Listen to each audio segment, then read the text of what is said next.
Hello friends, very good morning to all the students. Am I audible to all?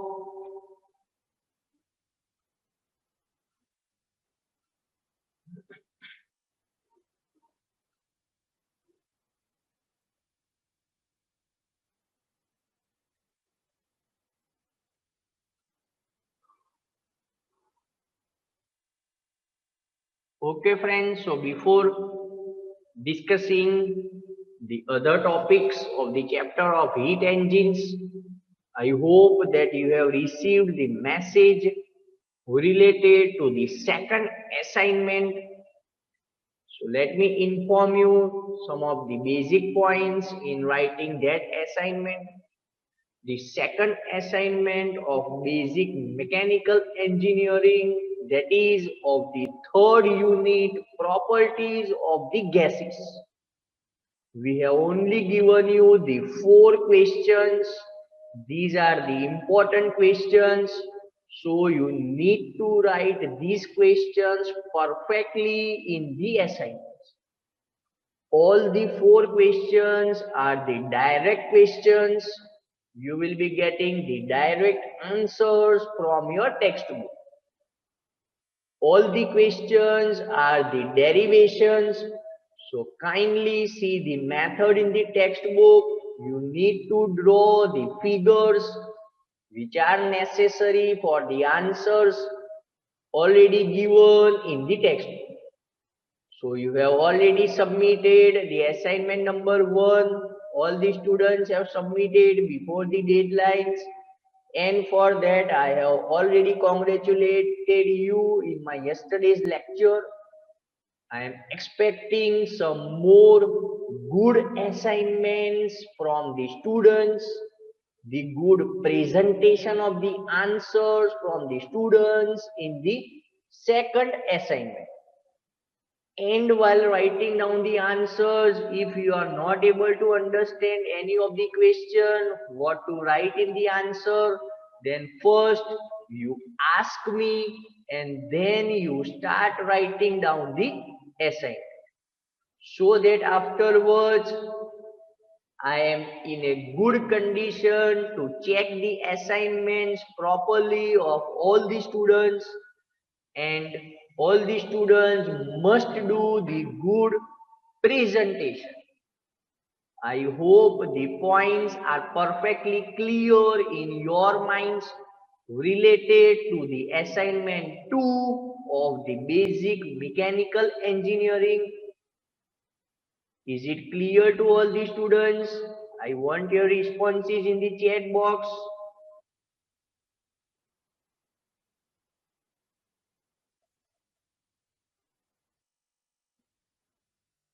Okay, fine. So now friends, let us again come back to our topic, that is the important chapter, that is the heat engines. And friends, in this chapter we have already discussed 2 cycles, that were the Carnot cycle and the Rankine cycle. Rankine cycle is important because it is practically used in the thermal power plants. Let us proceed further with the discussion of the heat engines. So these are the contents of my current session. In this session, we are going to discuss the air standard cycles. Then we will be understanding the different assumptions which are made for the analysis of the air standard cycles. And then we are going to understand one of the most important topic, that is the Otto cycle. And in the Otto cycle we will be understanding the basic concepts of the Otto cycle and the different processes of the Otto cycle.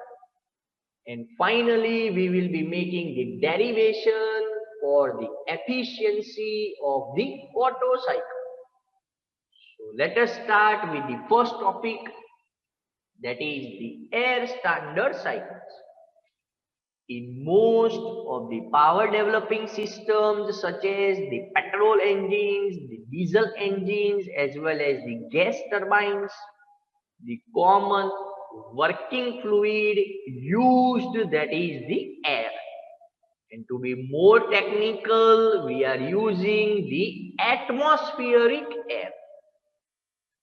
The exact conditions existing within the actual engine cylinder are very difficult to determine because during the operation, the working conditions, we cannot have the exact understanding of the working conditions.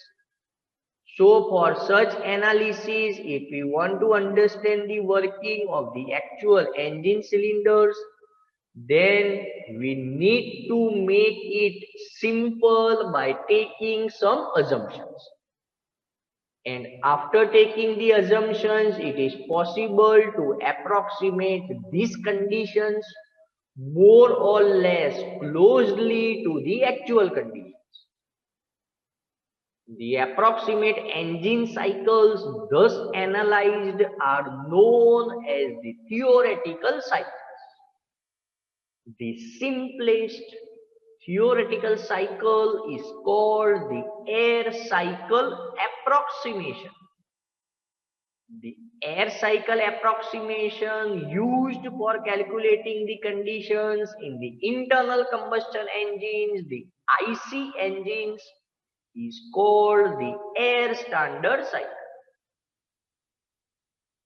The efficiency of the engine in which air is used as the working substance or the working fluid is known as the air standard efficiency. So basically friends, the practical internal combustion engines, theoretically we can consider they are working on the air standard cycles. And theoretically the efficiency determined of these engines is known as the air standard efficiency. The final statement is very important statement. Try to understand this statement. The air standard efficiency is always greater than the actual efficiency of the cycle. Because the air standard efficiency is the theoretical efficiency in which we are not considering the losses during the working of the engine. But when we consider the actual analysis, the actual efficiency of the cycle, we need to compulsory consider the losses which are taking place during the operation. And because of the consideration of the losses in the actual cycles, its efficiency is lesser than the air standard efficiency. So friends, this is one of the important statement. Remember, the air standard efficiency is always greater than the actual efficiency of the cycle. I hope these basic concepts are clear to all the students. I want your responses in the chat box so that I can proceed further to the next topic. Have you all understood about the air standard cycles, the basic concepts? Okay, fine. Thank you all for your positive answers and the responses in the chat box. So let us proceed further with the next topic, that is the assumptions made in the analysis of the air standard cycles.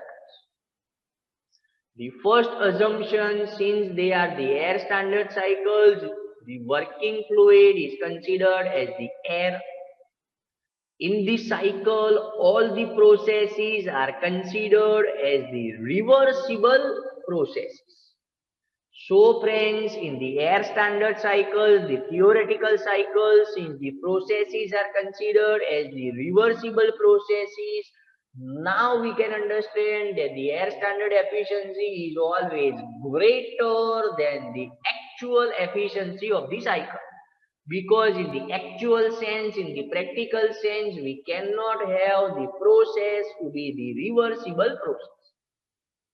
The next assumption, that is the air behaves as an ideal gas or the perfect gas, and its specific heat remains constant at all the temperatures. The values of the specific heat taken for the air are as follows, that is Cp is equal to 1.005 kilojoule per kg Kelvin and Cv is equal to 0.718 kilojoule per kg Kelvin. Also, the mass of the working fluid remains constant throughout the entire cycle. So at this point, let me ask you one of the simple question. If we are considering the mass of the working fluid to be constant throughout the cycle, then which thermodynamic system is considered in this cycle? If the mass of the working fluid remains constant throughout the cycle, then which thermodynamic system is considered in this cycle? Okay, I have got the answer from the students. Thermodynamic system I am asking. Try to understand the question. I am not asking the process. Which thermodynamic system is considered when there is the constant mass? Okay, so I have got the perfect answers from majority of the students. So since the mass remains constant, we are considering the closed thermodynamic system. And in the closed system, we have already understood the mass interaction is not possible, but there is the energy interaction. The last assumption which is taken, that is the heat supplied continuously from the high temperature reservoir, that is the source, and also the heat is continuously rejected to the low temperature reservoir, which is the sink. So these are the different assumptions which are made for the analysis of the air standard cycles. Now friends, in your syllabus you need to study two air standard cycles. The first one, that is the Otto cycle, and the second one is the diesel cycle. In the analysis of both these cycles, the Otto cycle and the diesel cycle, we will be taking the same set of the assumptions. These all assumptions will be considered in the analysis of the Otto cycle as well as the diesel cycle. Now let us proceed further to one of the most important topic related to the heat engines, that is the Otto cycle. Remember friends, this question is several times asked in your GTU examination. So kindly focus on the points. I am damn sure that you will be understanding the concepts perfectly. And now if it is asked in your theoretical exam, then you can completely write down the answer perfectly and get the full marks out of this question. So let us understand firstly some of the basic concepts of the Otto cycle. Nicholas A. Otto, a German engineer, developed the first successful engine working on the cycle in the year, that is 1876. And since this cycle was developed by Nicholas A. Otto, the cycle is named as the Otto cycle. The another name of the Otto cycle, that is the constant volume cycle. Because in this cycle, the heat is supplied and rejected at the constant volume conditions. And mainly this cycle is used in the petrol as well as the gas engines. So friends, if you have seen practically, the CNG kit is always fitted to the petrol engines. The CNG kit is never fitted to the diesel engines. Since the petrol engines and the gas engines, they work on the same thermodynamic cycle, that is the Otto cycle. Hence, for the petrol engines, we can also use the CNG as a fuel to operate that particular engine. Is it clear to all the students? If you are aware that for the automobiles, for the petrol engines only, we are fitting the CNG cylinders. The CNG is never coupled or never combined in the diesel engines, because the operation of the petrol engines, the diesel engines is different.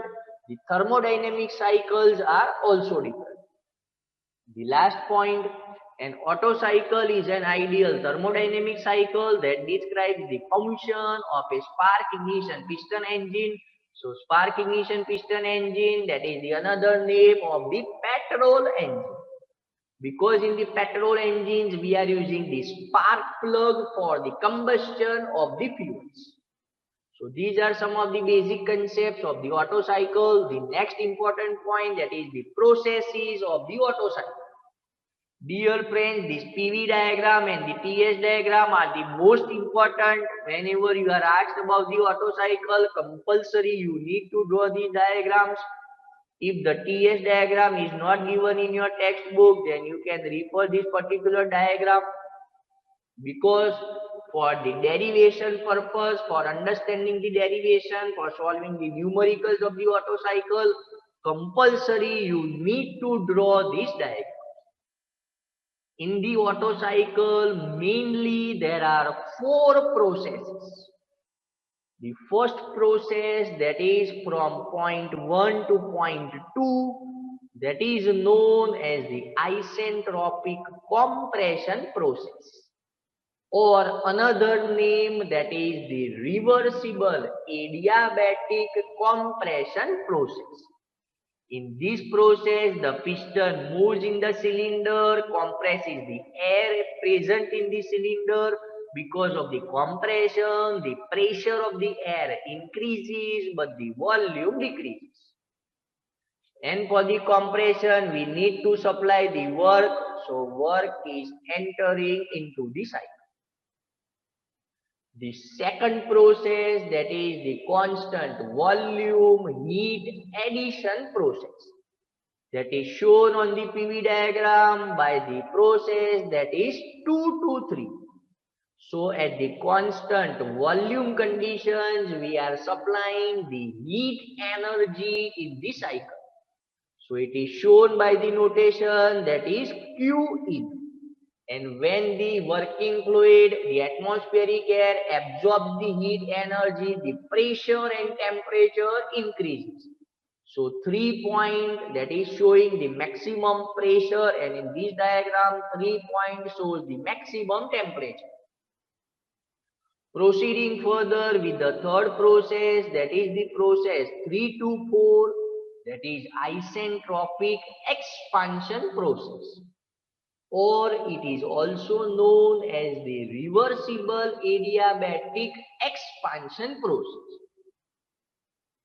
This process is taking place by the energy gathered by the atmospheric air.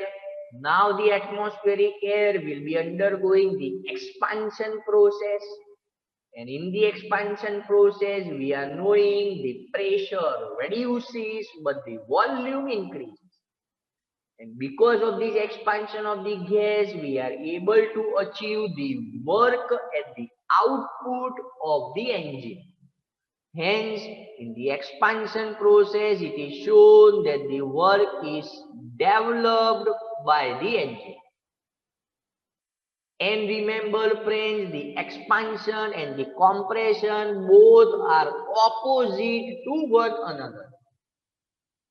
The fourth process, that is the process 4 to 1, that is known as the constant volume heat rejection process. So this is the constant volume heat rejection process, and the heat rejected, that is shown by Q out. In the diagram, just mention that from point 0 to this particular line, mention this volume as VC. VC stands for the clearance volume. Just remember the name and the notation. When we are discussing the chapter of the internal combustion engines, we will go in somewhat more details and understand this PV diagram and the concepts of the different volumes. So at this point, just remember that from 0 to this particular point of V2, V3, this is a small volume that is considered as VC clearance volume. And starting from this point to this point, so from volume V2 to volume V1, make the term that is VS. VS stands for the swept volume or the stroke volume. So you can mention these terms in the figure, and if you are referring your textbook, I think that these notations are already mentioned in your textbook, that is the VC and the VS. And this is the TS diagram, temperature entropy diagram. For the reversible adiabatic processes, for the isentropic processes, the entropy remains constant. So 1 to 2, that is the reversible adiabatic process, compression process, so entropy is constant. 2 to 3, addition of heat energy, so temperature is increasing gradually, maximum temperature is T3. Then again 3 to 4, that is the isentropic expansion, so again the entropy remains constant, and finally the heat is rejected in 4 to 1. So temperature is again coming back to point 1.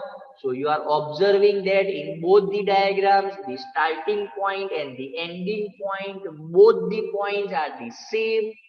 So we can tell that we have completed one cycle. In completion of this one cycle, we have followed the 4 different processes.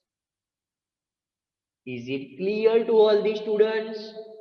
The processes of the Otto cycle. Have you understood perfectly?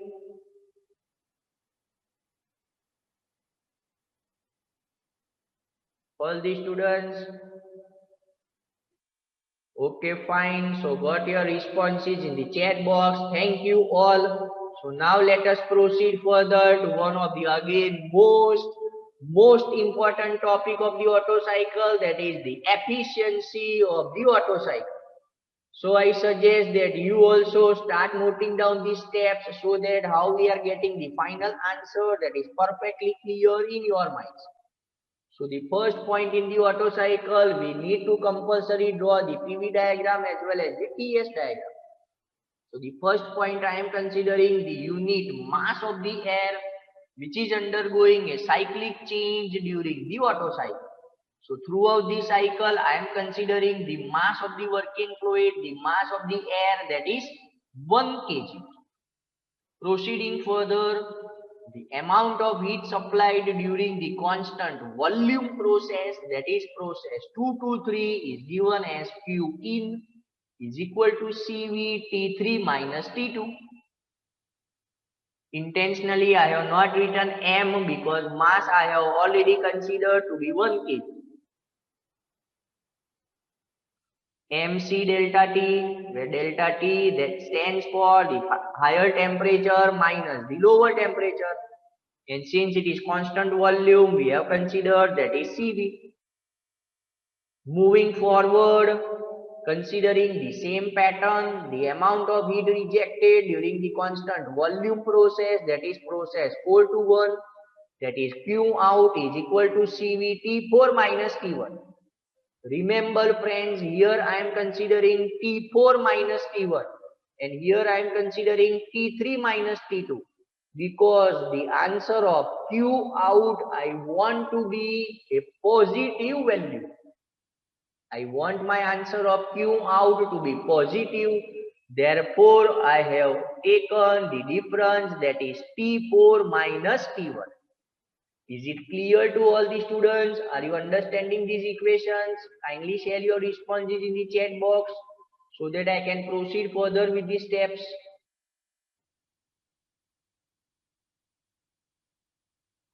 Okay, fine. So now let us proceed further in the derivation. Now the amount of net work done, that is W net, is equal to Q in minus Q out. Net work done, that is the work developed during the cycle, that is the amount of heat supplied minus the amount of heat rejected. So we are already having the equations of Q in and Q out. So substituting that values, we are getting the answer W net is equal to CV T3 minus T2 minus CV T4 minus T1. Any questions from your side up till this point? If you have not understood any step, you can ask me, or else give me the confirmation in the chat box so that I can proceed further if you have understood the steps. Because it is one of the most important question can be asked in a theoretical examination.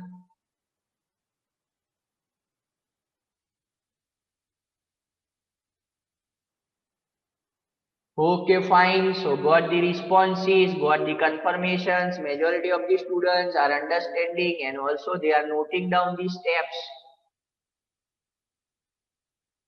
So now proceeding further. Now the air standard efficiency of the Otto cycle is given as the standard equation, that is eta Otto is equal to net work done divided by the heat supplied. So net work done, that is W net upon Q in. We are already having the equations for W net and Q in. So we will be substituting that both the values. So we are getting the answer eta Otto is equal to CV T3 minus T2 minus CV T4 minus T1 divided by CV T3 minus T2. Taking the common terms, cancelling the common terms, finally we are getting the answer, that is eta Otto is equal to 1 minus T4 minus T1 divided by T3 minus T2. As all the students got this answer up till equation A? Have you all got the answers up till equation A, which I am getting? Eta Otto is equal to 1 minus T4 minus T1 divided by T3 minus T2. Okay, fine. So what your response is? So now let us proceed further in the derivation. The most important point, the compression ratio is defined as R is equal to the total cylinder volume divided by the clearance volume. This is the definition of the compression ratio. Remember friends, the definition. The compression ratio is defined as the total cylinder volume divided by the clearance volume. The compression ratio is denoted as small r. So considering the PV diagram, the notations, we can write down the total cylinder volume, that is Vc plus Vs, and clearance volume, that is Vc. So now understanding the PV diagram, I can substitute these values. According to the PV diagram, Vc plus Vs, that is equal to V1, that is the total cylinder volume, and Vc, that is the clearance volume, that is equal to V2. So finally I can write down the compression ratio substituting the values, that is small r is equal to V1 by V2. Or in simple you can understand the volume before compression divided by the volume after compression. Before compression the volume is V1, after compression it is V2, and in the compression we are knowing the volume decreases. So R is equal to V1 by V2. Is it clear to all the students? Are you understanding this point of compression ratio?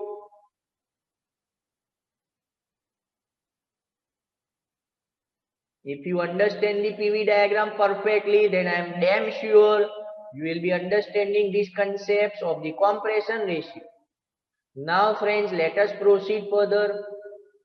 The expansion I already told you, it is opposite of compression. So expansion ratio according to the PV diagram is given as V4 by V3. But now considering the PV diagram, I can write down V4 is equal to V1 and V3 is equal to V2.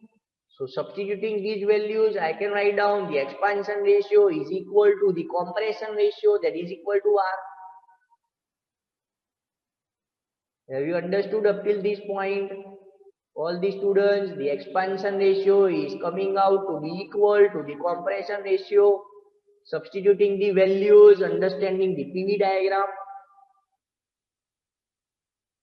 Have you understood all? Shall I proceed further with the derivation? I want your confirmation so that I can proceed further with the steps.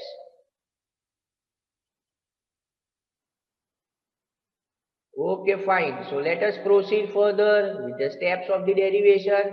Now we are considering the adiabatic, reversible adiabatic, that is the isentropic compression process, that is process 1 to 2. Writing down the equation for temperature and volume. So that is T2 by T1 is equal to V1 by V2 raised to gamma minus 1. Dear friends, remember V1 by V2, that is R compression ratio already we have derived. So we are getting the answer, that is equal to R raised to gamma minus 1. Remember friends, whenever you are writing in your notes, writing in the exams, writing in the assignments, these R and gamma must be differently visible. Some of the students, their writing are such that the R and gamma represents the same thing in your writing. So kindly change the writing in some words so that the R and gamma are clearly differently visible. So T2 by T1 is equal to V1 by V2 raised to gamma minus 1. So V1 by V2 is equal to R. So R raised to gamma minus 1. So now I can write down the equation T1 is equal to T2 upon R raised to gamma minus 1. Using the same procedure with the next adiabatic process, that is similarly for the adiabatic isentropic expansion process, process 3 to 4, writing down the equation of temperature and volume, that is T3 by T4 is equal to V4 by V3 raised to gamma minus 1, and V4 by V3, that is expansion ratio. We have already derived the equation, that is expansion ratio is equal to compression ratio, that is R. So V4 by V3 is equal to R. So we are getting the answer now.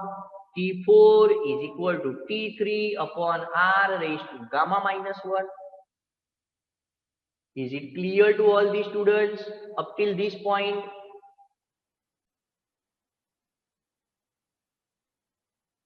Is it clear to all the students up till this point, the steps of the derivation?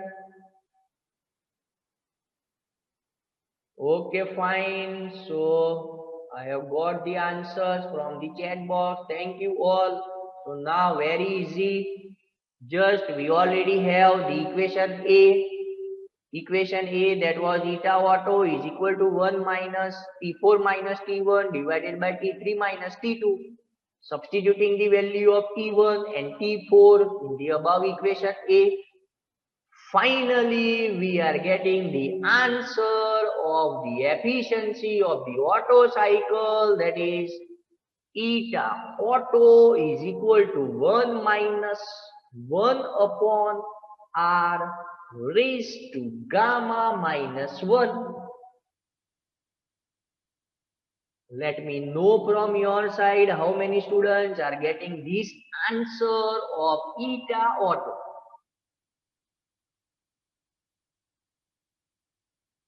How many students have got the answer of eta Otto?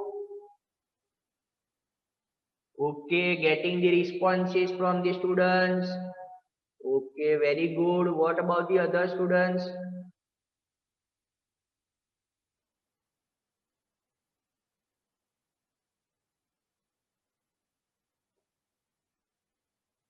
Okay, very good. I'm getting the responses. So from this equation of eta Otto, we can understand that the air standard efficiency of the Otto cycle depends only on the compression ratio, that is small r, because the gamma value that is always constant 1.4. So the air standard efficiency or the thermal efficiency of the Otto cycle depends only on the compression ratio, that is small r. With increase in the value of compression ratio, the air standard efficiency also increases. I am repeating the point once again because it is an important point. With the increase in the value of compression ratio small r, the air standard efficiency of the Otto cycle also increases. If you want to understand this statement perfectly, then you can do a simple analysis, simple calculations. Take the different values of R. Take R is equal to 3, 4, 5, 6. Calculate eta Otto. You will get the answer that as you are increasing the value of compression ratio R, the efficiency answer is also increasing. Is it clear to all the students? So the final point, the air standard efficiency of the Otto cycle depends only on the compression ratio, that is small r. Is it clear to all the students? So this is about the efficiency of the Otto cycle. One of the important questions can be asked in your examination. So friends, with this, I am concluding the session from my side. In this lecture, we have discussed one of the most important topic, that was the Otto cycle and the efficiency of the Otto cycle. Thank you for watching the session. See you in the next lecture. And friends, let me inform you, in the next lecture of basic mechanical engineering, we are going to solve the numericals of the Otto cycle. So I suggest that before my next lecture of basic mechanical engineering, you just revise the Otto cycle, so that the discussion related to the numericals, you will enjoy the numericals and you will be getting the perfect answers, the correct answers. Now friends, the session is open to all. If you are having any questions, you can ask me in the chat box.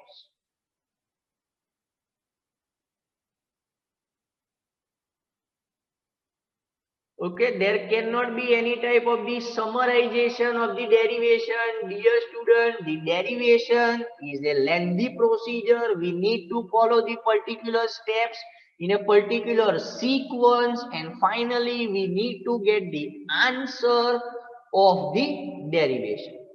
Okay, the derivation cannot be summarized. If we are understanding the theory, then the larger theory can be summarized, broken into the simple points, and we can make the summary out of the bigger theories. But for the derivation perspective, for the analytical approach, we need to follow the standard practice.